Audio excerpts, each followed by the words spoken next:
Well, hello and welcome back to another D-Gauge podcast. My guest today is none other than Adrian Shooter, who will be pretty familiar to most people in the rail industry, and who came to prominence heading up something called the M40 Trains Consortium at BR Privatisation. It was a management buyout. And subsequently, that became the very successful Chiltern Railways franchise. Adrian retired from that about 9 years ago, and despite having one of the most enviable Garden Railway train sets that I can imagine, being a full-size Darjeeling Himalayan railway, he set up and remains very active in the industry as chairman of Vivarail, which is an innovative company that had some thought was what some thought was a wacky idea of converting displaced London Underground D-stop trains into cost-effective modern rolling stock, which is now actually being introduced.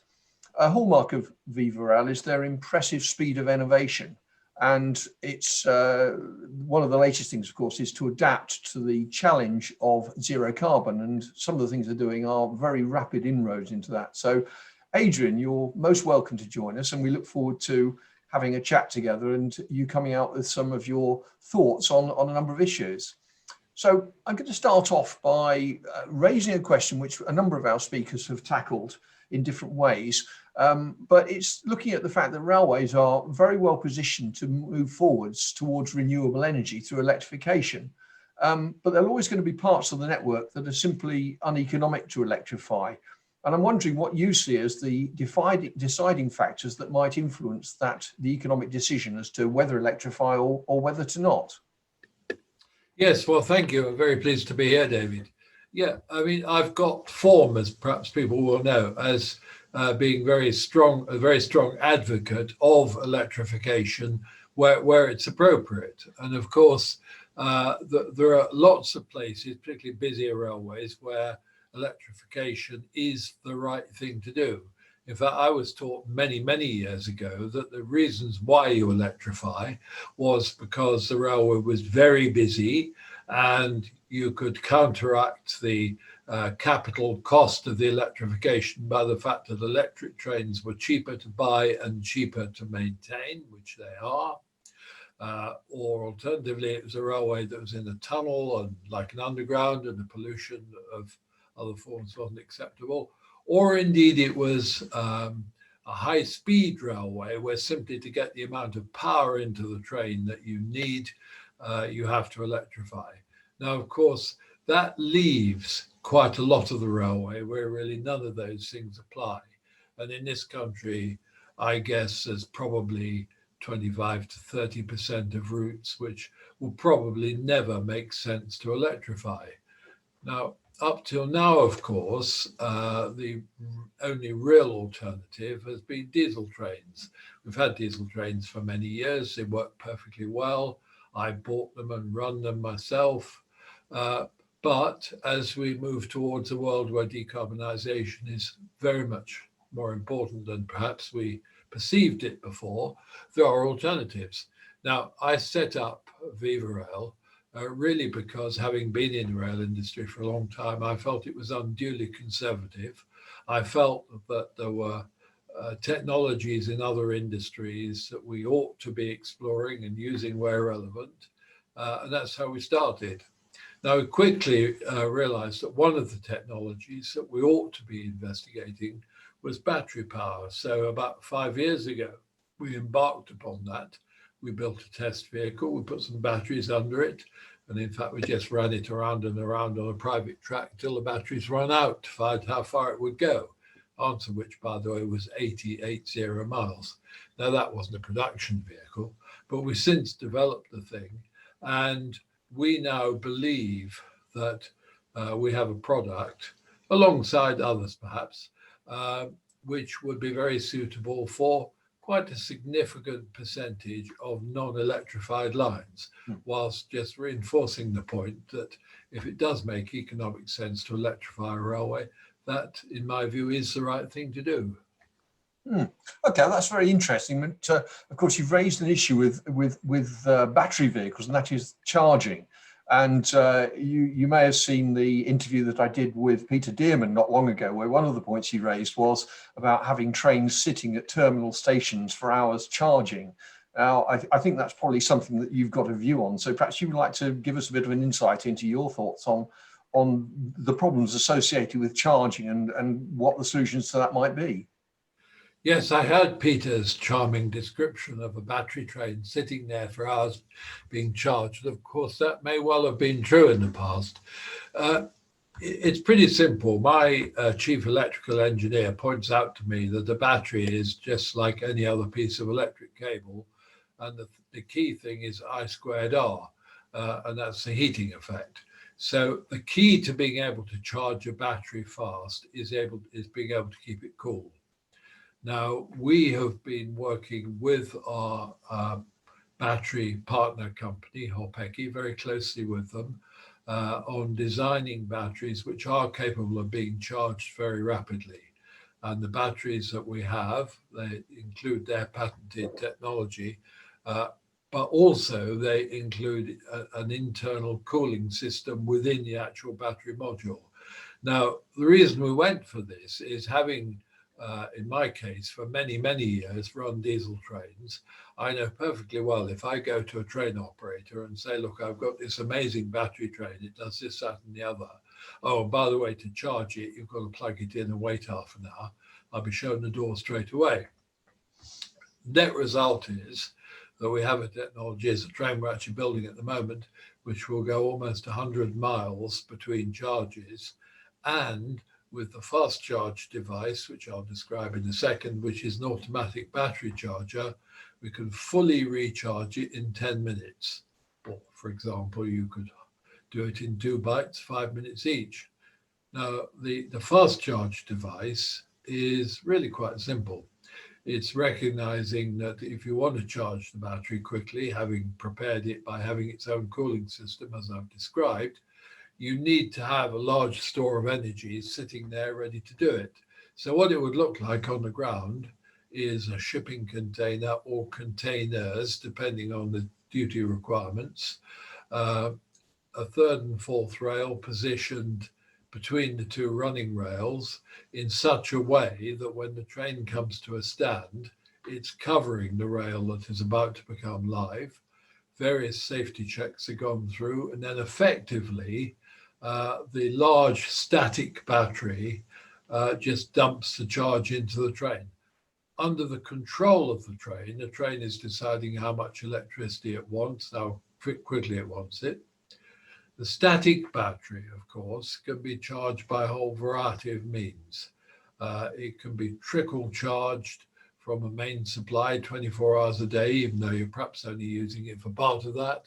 It can be powered from wind or in solar. In fact, we've just done a quotation in a place that has a little bit more sun than the UK for providing charging from a solar farm. And it's all relatively straightforward. We have taken this technology through the various stages. We've taken it right through the Network Rail product approval process, and it's now got to the point where they've approved it ready for a trial installation where it's intended to actually run it in use on the main line in the UK for a year. And the intention is that then this is their standard automatic battery charger for anybody's battery trains. So now Peter's a little bit out of date. We can now charge batteries very quickly, and the speed at which you can charge them is in part limited by the chemistry on the train. But things go forward, not back, so it's likely to get better rather than the reverse. Thank you. That's quite an interesting perspective on it. It's certainly good to see that science is coming in here, and a bit of I squared R never goes amiss in terms of this. That's great. Indeed. So moving on to a slightly different topic, having cut your teeth on repurposing this redundant D stock, we've seen Class 319s repurposed for hydrogen operation, and I think in the press this morning we saw a Class 314 is being shipped up to Scotland for conversion to hydrogen power. And I'm wondering, do you see that future rolling stock is necessarily going to be new build, or could we see quite a bit of displaced modern diesel and electric rolling stock being upgraded to newer forms of traction? I think the answer is both. It's certainly the case that there are several thousand rail vehicles in this country which are perfectly capable of being repurposed and lasting for quite a long time. For example, there are well over 2,000 DMU vehicles, which frankly have got quite a lot of life in them. They've got diesel engines that are rather dirty in terms of emissions. And one of the things that we have a designed to do is to replace the DMU drive system. Very simply, they all drive through a Voith gearbox, which hydrodynamic box. Remove that, fit electric motor in place, remove engine, cooler group, fuel tank, all the other bits and pieces, put in batteries and a control unit. And if you then operate that train along with the fast charge I described, you've got a train which frankly can go as far as you like. It's not distance limited. And that's a product that we're talking to people about at the moment. We're also in active discussions about repurposing some EMUs where they retain their EMU capability, but also have the ability to run on battery for various mileages beyond the wire. Equally well, the technology can certainly be engineered into new trains, which will be right in some circumstances. Okay, that's interesting. Again, a different subject altogether, but one close to my heart as being one of the people involved in the original development of what's become the IEP. And from my perspective, looking at the possibility of getting 26-metre trains onto the UK rail network. Yeah. But the IEP originally started life as HST2, which was the replacement of the HST, and had certain designated routes, of which the intention was for them all to be electrified. Subsequently, it became much more of a workhorse, and the net result was that we ended up with bimode trains, i.e. half diesel, half electric, and not finishing the electrification to some key places, such as, dear to my own heart, Bristol. So, in fact, we don't go to Bristol on electric. We're lugging diesel engines under electric power and lugging transformers under diesel power, all that sort of stuff. Do you think that that was a sensible decision by the DfT back in the day, or do you think that today they might make a different decision, given that the agenda for zero carbon is much stronger than it was perhaps when the IEP was first considered and the electrification looked to be too expensive? Well, having had a bit of involvement myself when I was chairman of ATOC, the train operators industry thing, I'm aware a bit of some of the thinking at the time. I think your last point about, which is really saying, well, if people had known then what they know now about decarbonisation, they might have made some different decisions. But of course, it was ever thus, wasn't it, with everything? Hindsight is wonderful. And of course, Bristol and Oxford and other places, I suspect would have been electrified if the electrification of the Great Western Main Line had gone rather more smoothly than it did. And as we all know, the cost there was very much higher than it should have been for various reasons. So that has actually altered the economics as well. Now, I know that before the signature finally went on the documents for IEP, there was an alternative way of doing it, which was not to put diesel engines under a lot of the trains, but instead it was to do what the Southern did very successfully at Bournemouth for 30 years. And that was that EMUs ran from Waterloo to Bournemouth. And when they got there, the electrification stopped at Bournemouth for 30 years, although it doesn't now. They coupled onto a locomotive, the couplings were optimized and everything, and 3 minutes later it set off with a diesel locomotive on the front. Now, I know that that was very seriously looked at before the IEP was introduced. It was the decision, which I think was the wrong decision, was taken not to proceed with it, but it certainly would have saved a lot of money, actually. Now, of course, you will have seen, as others will have done very recently, Hitachi announcing that they're going to, over time, look at fitting batteries in place of those diesel engines. Now, that's yet another solution.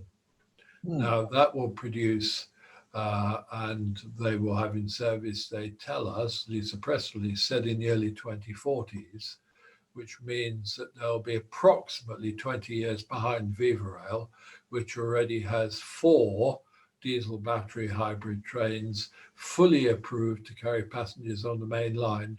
In fact, the last one was only approved and announced by the ORR yesterday. Brilliant.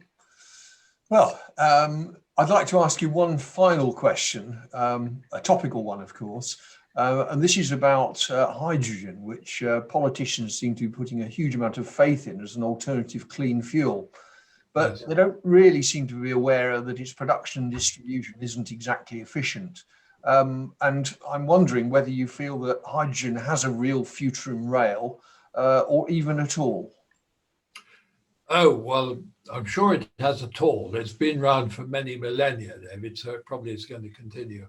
But one of the issues that politicians don't always seem to realize is they get the impression there are hydrogen mines where you can go and find it. Well, this simple explanation follows. Bear in mind, I have at least got a chemistry A level, although I didn't go any further than that. There are 2 sorts of hydrogen in the vernacular. One is so-called dirty hydrogen, which is a byproduct from the chemical industry. And there's no doubt that the petrochemical industry has put a huge amount of effort into persuading politicians that this is something that they should go for. Now, an industry that is looking at its main product, gasoline and diesel fuel, being terminated, you can understand why they've done that. A point that is missed, however, is that very often is that if you want to run a fuel cell off hydrogen, you have to have so-called clean hydrogen. And the difference is that you have to produce that by electrolysis. It's electrolysis of water, which is then split into its component parts of hydrogen and oxygen. Perfectly fine. I remember doing it in the chemistry lab at school. But as you just alluded to a moment ago, it isn't very efficient. And that's not a matter of engineering or scientific development. It's a matter of physics and chemistry. It's something that's not going to change. Regrettably, also, the same applies to the fuel cell. Now, the net result of that is if you start off with a given amount of electricity and then either use it to produce hydrogen, which then powers a train, which is perfectly possible, or alternatively, you use it to charge batteries, perhaps by a fast charge, as I've described, and take that to the train, there is a significant difference. And it's a difference in fuel cost, which people tend to gloss over. In fact, I've seen hardly any reference to it other than where we've pointed it out. And the difference is this, that it's the cost of electricity for any given amount of energy for a hydrogen fuel cell train is going to be 3.5 times as much as one used in the battery train. And that's taking full account of the inefficiencies of the battery. And all the indices we've used here, by the way, are from the IET, Electrical Professional Institution. Now, there is another issue here is, leaving aside for a minute that all hydrogen trains are battery trains anyway, because you do need the battery as an electrical buffer between the fuel cell and the train itself, otherwise it just won't work. But, and that is this, that hydrogen in its containers, probably stored at 350 bar, which is pretty high pressure, it's very space inefficient. For example, for any given amount of energy, it's going to take up 9 times as much space as diesel fuel. Now, it's quite common for diesel trains to go 3 days between refueling. You'll be hard put to get a hydrogen train to go 1 day between refueling. Battery train, of course, with fast charge doesn't need refueling ever. So the issue is where you actually put the stuff. Now, we have seen certain companies have put out very widely the concept of a 3-car hydrogen fuel cell train, which there's no doubt about it, it'll work perfectly well, it'll be very good. The only problem is that of the 3 cars, you only get 2 cars worth of seats. Now, actually, what train operators are selling, if you think about it, is they're selling seat miles. Yep. So with that train, the cost per seat mile is not going to be 3.5 times as much. It's going to be over 5 times as much. Now, as I say, having run train companies for a long time, someone comes along and says, well, I'm going to increase your fuel cost to 5 times what it was. I mean, someone has to pay. Who's going to pay? It's ultimately going to be the taxpayer. So hydrogen fuel cell trains will work. They will be successful in many ways. However, my view is that battery trains are more flexible, will work more effectively and be cheaper to operate. I welcome the competition. Bring it on. We're ready and willing to show that we have the better product. Fantastic. Well, I'm fully support what you said. I think it's brilliant that you've actually got as far as you have with it, and I wish you every success with that particular product. So, Adrian, that's given us quite a bit of food for thought for people to listen to and perhaps comment on our website or on our LinkedIn pages. Thank you so much for talking to us today. It's been a real pleasure to talk to you again, and hopefully we can catch up again in the future on similar matters. Thank you, David. Enjoyed it. Thank you very much.